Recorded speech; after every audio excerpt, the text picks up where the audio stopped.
Hey, good morning. We're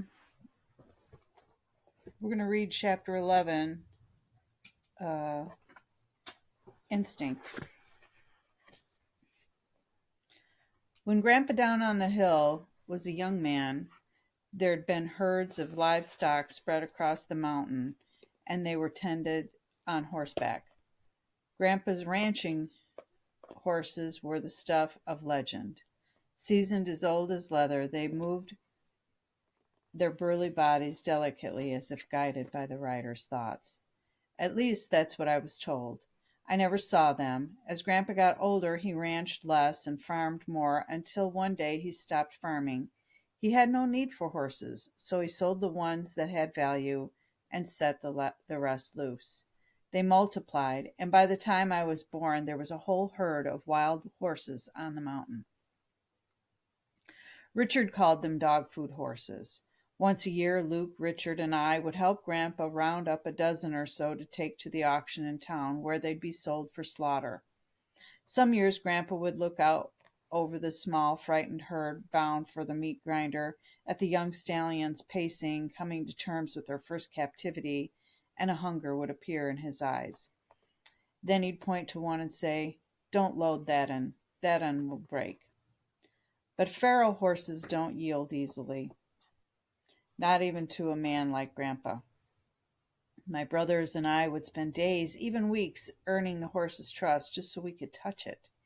Then we would stroke its long face and gradually, over more weeks, work our hands around its wide neck, down its muscular body.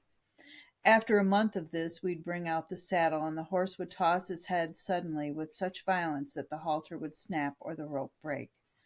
Once a large copper stallion busted the corral fence, smashed through it as though it wasn't there, and came out on the other side bloody and bruised.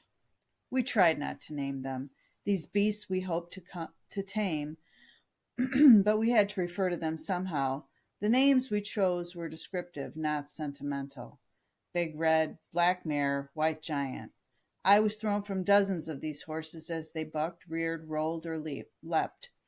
I hit the dirt in 100 sprawling postures, each time righting myself in an instant and skittering to the safety of a tree, tractor, or fence, in case the horse was feeling vengeful. We never triumphed. Our strength of will faltered long before theirs. We got some so they wouldn't buck when they saw the saddle, and a few who would tolerate a human on their back for jaunts around the corral, but not even Grandpa dared ride them on the mountain. Their natures hadn't changed. They were pitiless, powerful avatars from another world. To mount them was to surrender your footing, to move into their domain, to risk being borne away.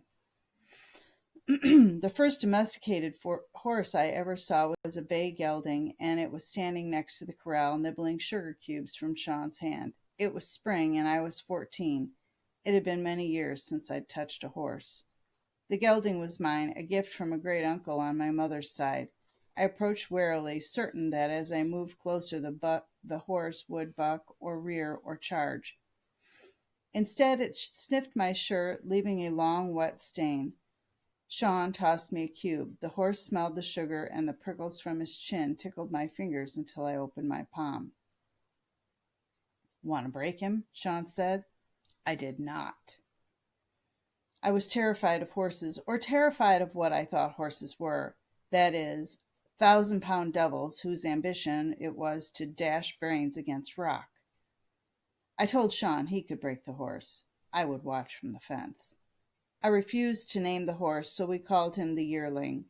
The yearling was already broken to a halter and lead, so Sean brought out the saddle that first day. The yearling pawed the dirt nervously when he saw it. Sean moved slowly, letting him smell the stirrups, and nibbled curiously at the horn. Then Sean rubbed the smooth leather across his broad chest, moving steadily without hurry. "Horses don't like things where they can't see them," Sean said. "Best to get him used to the saddle in front. When he's real comfortable with it, with the way it smells and feels, we can move it around back." An hour later, the saddle was cinched. Sean said it was time to mount. I climbed onto the barn roof, where sure the corral would descend into violence. But when Sean hoisted himself into the saddle, the yearling merely skittered. His front hooves raised a few inches off the dirt as if he'd pondered rearing, but thought better of it. And then he dropped his head and his paws stilled. In the space of a moment, he had accepted our claim to ride him, or his being ridden. He had accepted the world as it was, in which he was owed a thing, in which he was an owned thing. He had never been feral, so he could not hear the maddening call of the other world on the mountain in which he could not be owned, could not be ridden. I named him Bud. Every night for a week I watched Sean and Bud gallop through the corral in the gray haze of dusk. Then on a soft summer evening I stood next to Bud, grasping his reins while Sean held the halter ready and stepped into the saddle. Sean said he wanted out of his old life, and that first step was to stay away from his friends. Suddenly he was home every evening looking for something to do. He began to drive me to my rehearsals at Worm Creek. When it was just the two of us floating down the highway, he was mellow, light-hearted. He joked and teased and sometimes gave me advice, which was mostly, don't do what I did. But when we arrived at the theater, he would change. At first he watched the younger boys with wary concentration, and then he began to bait them. It wasn't obvious aggression, just small provocations. He might flick off a boy's hat or knock a soda can from his hand and laugh as the stain spread over the boy's jeans. If he was challenged, and he usually wasn't, he would play the part of the ruffian, a hardened, what you gonna do about it expression distinguishing his face. But after, when it was just the two of us, the mask lowered, the bravado peeled off like a breastplate, and he was my brother. It was his smile I loved best. His upper canines had never grown in, and the string of holistic dentists my parents had taken him to as a child had failed to notice until it was too late. By the time he was 23, he had got himself to an oral surgeon. They had rotated sideways inside his gums and were ejecting themselves through the tissue under his nose. The surgeon who removed them told Sean to preserve his baby teeth for as long as possible, and when they rotted out, he'd be given post. But they never rotted out. They stayed, stubborn relics of a misplaced childhood, reminding anyone who witnessed his pointless, endless, feckless belligerence that this man was once a boy. It was a hazy summer evening the month before I turned 15. The sun had dipped below Buck's Peak, but the sky still held a few hours of light. Sean and I were in the corral. After breaking Bud that spring, Sean had taken up horses in a serious way. All summer he'd been buying horses, thoroughbreds and Paso Finos, most of them unbroken because he could pick them up cheap. We were still working with Bud. We'd taken him on a dozen rides throughout the open pasture, but he was inexperienced, skittish, unpredictable. That evening Sean saddled a new horse, a copper-coated mare, for the first time. She was ready for a short ride, Sean said, so we mounted, him on the mare, me on Bud. We made it about half a mile up the mountain, moving deliberately so as not to frighten the horses, winding our way through the wheat fields. Then I did something foolish. I got too close to the mare.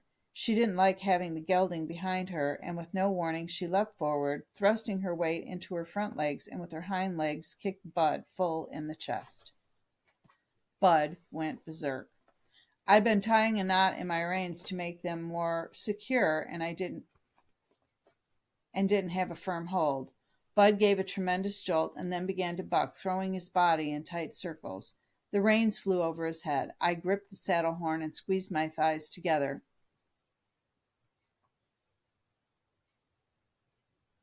Curving my legs around his bulging body before I could get my bearings. Bud took off at a dead run up a straight ravine, bucking now and then, running, always running. My foot slipped through the stirrup up to my calf. All those summers breaking horses with Grandpa, and the only advice I remembered him giving was, "Whatever you do, don't get your foot caught in a stirrup." I didn't need him to explain. I knew that as long as I came off clean, I'd likely be fine. At least I'd be on the ground. But if my foot got caught, I'd be dragged until my head was split on a rock. Sean couldn't help me, not on that unbroken mare. Hysteria in one horse causes hysteria in others, especially in young and spirited. Of all Sean's horses, there was only one, a 7-year-old buckskin named Apollo, who might have been old enough and calm enough to do it, to explode in furious speed, a nostril flapping gallop, and then coolly navigate while the rider detached his body, lifting one leg out of the stirrup and reaching to the ground to catch the reins of another horse wild with fright. But Apollo was in the corral, half a mile down the mountain. My instincts told me to let go of the saddle horn, the only thing keeping me on the horse. If I'd let go, I'd fall, but I'd have a precious moment to reach for the flapping reins or to try to yank my calf from the stirrup. Make a play for it, my instincts screamed. Those instincts were my guardians. They had saved me before, guiding my movements on a dozen bucking horses, telling me when to cling to the saddle and when to pitch myself clear of the pounding hoofs. They were the same instincts that years before had prompted me to hoist myself from the scrap bin when Dad was dumping it, because they had understood, even if I had not, that it was better to fall from that great height rather than hope Dad would intervene. All my life those instincts had been instructing me in this single doctrine, that the odds are better if you rely only on yourself. Bud reared, thrusting his head so high I thought he might tumble backward. He landed hard and bucked. I tightened my grip on the horn, making a decision based on another kind of instinct, not to surrender my hold. Sean would catch up, even on that unbroken horse. He'd pull off a miracle. The mare wouldn't even understand the command when he shouted, "Giddy up," at the jab of his boot in her gut, which she'd never felt before. She would rear, twisting wildly, but he would yank her head down, and as soon as her hoofs touched the dirt, kick her a second time, harder, knowing she would rear again. He would do this until she leapt into a run, and then he would drive her forward, welcoming her wild exhilaration, somehow guiding her even though she'd not yet learned the strange dance of movements that, over time, becomes a kind of language between horse and rider. All this would happen in seconds, a year of training reduced to a single desperate moment. I knew it was impossible. I knew it even as I imagined it, but I kept hold of the saddle horn. Bud had worked himself into a frenzy. He leapt wildly, arching his back as he shot upward and then tossing his head as he smashed his hoofs to the ground. My eyes could barely unscramble what they saw. Golden wheat flew in every direction, while the blue sky and the mountain lurched absurdly.